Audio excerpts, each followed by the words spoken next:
Halo semua, balik lagi di channel Teraokun. Sebelum pembahasannya dimulai, silahkan klik tombol subscribe dan aktifkan lonceng notifikasinya supaya kalian gak ketinggalan info dan teori terbaru seputar One Piece. Buat kalian yang mau informasi tambahan soal SBS atau databook, kalian bisa follow Instagram Teraokun. Di sana admin akan memposting soal SBS, databook, dan berbagai teori singkat. Sekarang lanjut ke pembahasan. Manga One Piece Chapter 1072 telah terbit dan memperlihatkan berbagai hal menarik. Dalam video kali ini, channel Teraokun akan membahas tentang chapter terbaru ini dengan memberikan pendapat dan juga beberapa teori. Chapter kali ini berjudul Berat dari Sebuah Ingatan. Cerita dimulai dengan memperlihatkan narasi dari buku catatan milik Vegapunk. Narasi yang ada merupakan tulisan ketika Vegapunk masih tergabung ke dalam Meds. Vegapunk mengungkapkan bahwa walaupun dunia tidak bisa menerima, tapi Vegapunk telah menganggap bahwa wanita itu sebagai manusia sejati. Wanita itu merupakan bagian dari suatu eksperimen yang dulu pernah dilakukan oleh Meds. Menurut Vegapunk, eksperimen tersebut akan menjadi langkah awal untuk membuka jalan menuju perdamaian dunia. Siapa wanita yang dimaksud oleh Vegapunk akan terungkap pada bagian akhir chapter. Setelah menampilkan narasi dari buku catatan itu, sekarang cerita berfokus pada keadaan Jewelry Bonnie. Bonnie mengubah dirinya sendiri menjadi seorang anak kecil, lalu dia berpura-pura menangis di hadapan Vegapunk. Alasan Bonnie melakukan itu adalah untuk membuat Vegapunk bersimpati kepadanya. Ketika Vegapunk mendekati Bonnie, secara tiba-tiba dia berubah menjadi orang dewasa. Wujud dewasa Bonnie saat ini berbeda dengan biasanya karena dia menjadi sangat gemuk. Badannya menjadi kembung dan dia terlihat seperti bola. Tampaknya kekuatan buah iblis Bonnie tak hanya bisa dipakai mengubah usia ke satu versi saja.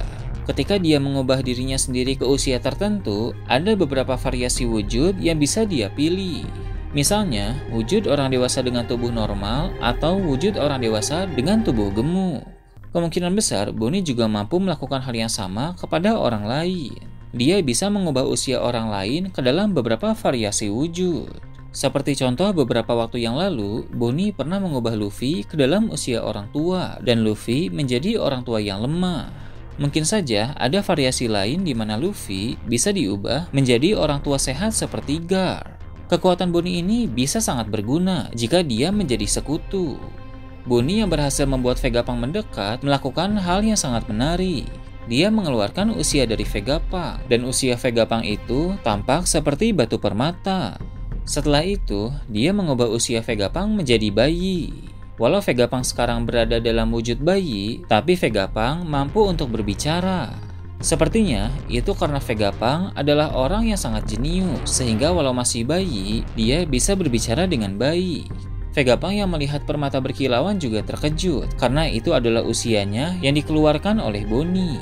Vegapunk kemudian menjelaskan kepada Bonnie bahwa dia tidak bisa mengatakan alasannya mengubah Kuma menjadi pasifista seutuhnya. Sebab menurut Vegapunk, alasan itu nanti akan membuat Bonnie sangat kesakitan. Dalam artian, Bonnie mungkin akan sangat sedih jika mengetahui kebenarannya. Maka dari itu, dulu Vegapunk telah berjanji kepada Kuma untuk merahasiakan hal tersebut.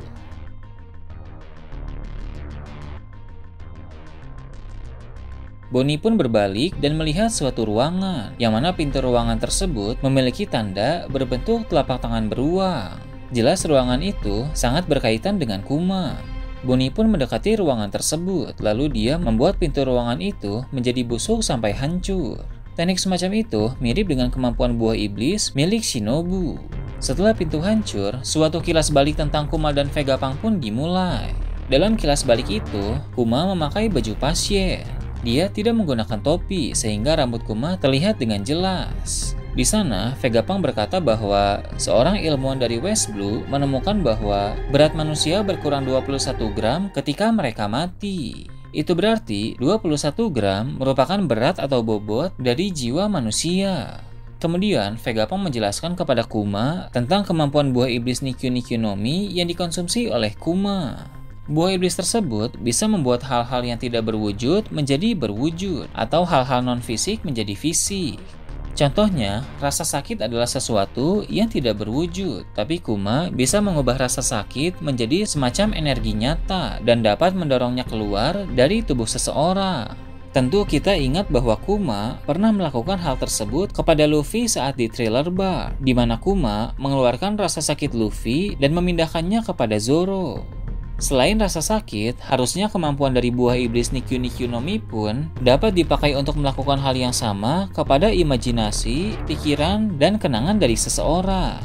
Jadi, kemampuan buah iblis itu bisa membuat imajinasi, pikiran, dan kenangan menjadi energi nyata yang bisa didorong keluar dari dalam diri seseorang.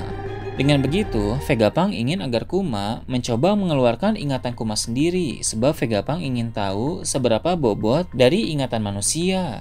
Sebenarnya Kuma tidak ingin melakukan itu karena dirasa sangat memalukan, tapi Vegapunk memohon agar Kuma mau melakukannya demi ilmu pengetahuan. Kembali ke masa sekarang, Bonnie masuk ke dalam ruangan yang pintunya tadi sudah dihancurkan. Di tengah ruangan, Bonnie melihat ada energi berbentuk telapak tangan beruang. Dia pun berjalan mendekati energi tersebut. Sementara itu, keadaan Kuma yang sekarang berada di Redport diperlihatkan. Dia mencoba memanjat naik ke Mary Joyce, tapi pasukan angkatan laut tidak ingin membiarkan hal tersebut. Mereka pun menembak jatuh Kuma. Setelah itu, tempat Bonnie berada kembali diperlihatkan. Bonnie mencoba menyentuh energi di hadapannya, tapi Vegapunk melarang, sebab menurut Vegapunk, energi itu adalah rasa sakit Kuma. Namun Bonnie bilang itu bukan rasa sakit Kuma, melainkan kenangannya. Jadi Vegapunk berbohong agar Bonnie tidak menyentuh kenangan Kuma. Bonnie pun segera mengulurkan tangan untuk menyentuh energi tersebut.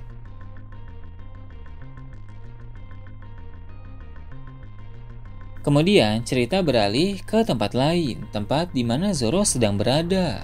Seperti yang kita tahu dari chapter lalu, Zoro sedang bertarung melawan Kaku. Ternyata kemampuan Kaku telah meningkat dengan cukup baik dibanding 2 tahun lalu, karena sekarang Kaku telah mencapai tahap Awakening. Dia pun bisa bertarung dengan semakin optimal berkat kekuatan Awakening itu. Meski begitu, tapi sekuat apapun Kaku sekarang, dia bukan tandingan untuk Zoro. Zoro terlalu kuat untuk Kaku, sehingga Kaku sangat terdesak. Sementara itu, Brook yang berada di kapal Tosansani melindungi kapal tersebut. Tiba-tiba, 4 Serapim yang sebelumnya berada di bawah mulai naik ke atas. Walau tanpa perintah, tapi mereka memiliki inisiatif sendiri untuk membantu CP0 yang sekarang sedang memegang kendali mereka. Namun, hal itu bukan yang diinginkan oleh CP0, sebab jika Serapim naik ke atas, nanti para klon dari Vegapunk bisa mengambil alih kendali para Serapim. Edison dan Lilith pun berlari keluar dengan tujuan untuk mengambil alih kendali para Serapim, sedangkan Sanji dan Franky juga keluar menuju tempat Zoro dan Brook berada. Rob Lucci pun memerintahkan 4 Serapim untuk menghancurkan laboratorium sebelum Vegapunk bisa keluar. Namun secara tiba-tiba leher Kaku digigit oleh seseorang. Setelah menggigit leher Kaku, orang itu bilang bahwa dia baru saja membuat Kaku tertidur. Sekarang giliran Rob Lucci yang akan dibuat tertidur juga. Ternyata orang tersebut adalah Stussy. Terungkap bahwa Stussy sebenarnya manusia cloning.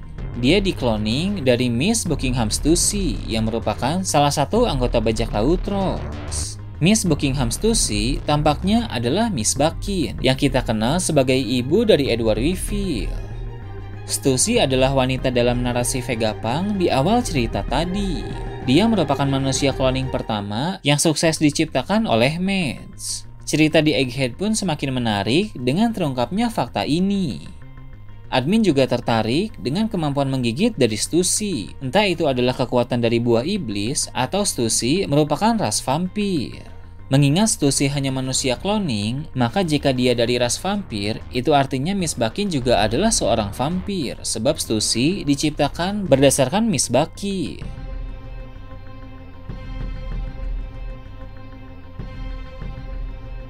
Nah itu tadi review dan teori tentang One Piece chapter 1072. Gimana menurut kalian? Silahkan tulis di kolom komentar di bawah.